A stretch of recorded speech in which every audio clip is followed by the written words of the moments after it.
Močno, samo da ne bo padlo na tla, prav? Tako, močno. Močno, mišice, mišice, mišice. Tako, bravo. Pazi, da ne pade na tla. Zdaj ga dava pa na mizo. In potisnemo dol. Bravo. Še. Odlično, ti pomagam malo.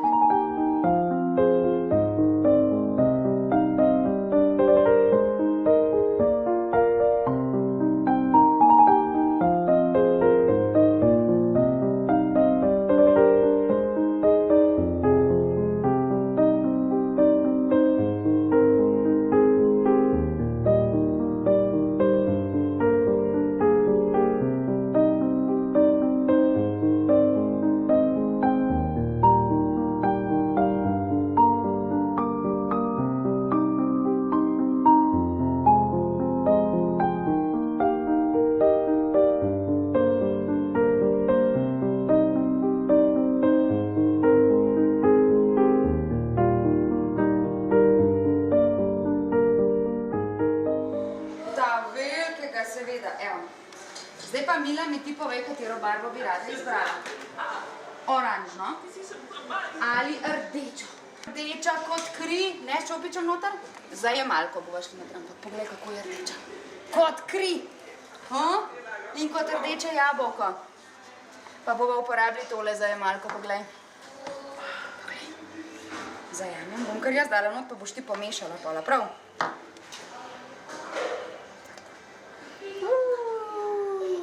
Boš dala prstka vmes, ga teče. Daj, boš imela rdeč prstek. Daj prstka vmes. Poglej, Mila, zdaj pa se bova mi dogovorili tako. Laske, kje so laske na tvojem čopiču? Pomočiva. Popraskava. Tako. In ko jih fino popraskava, lahko gremo barvati. Ti kar barvaj po svoje, jaz bom pa napisala tvoje ime.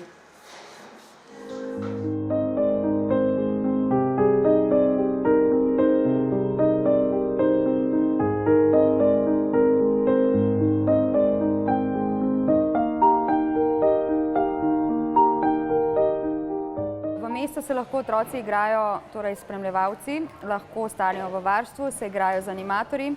Animatorji v hišicah vodijo program in otrokom predajajo določeno znanje, ki ga potem lahko uporabijo v nadaljnjem življenju. Poskrbljeno je tudi za najmlajše otroke, torej za kotiček za malčke, kjer imajo otroci na voljo nekaj didaktičnih igrač v oblazinjeni sobici z ograjico.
V mestu se, kot sem že rekla, lahko pridejo igrati tudi zaprte skupine, vrtci, šole, tudi otroci invalidi ali gluhi naglušni. Imamo tudi animatorje, ki izvajajo potem program za take otroke, tolmačko, ki je zelo dobra na svojem področju, tako da smo odprti res za čisto vse otroke in spremljevalce.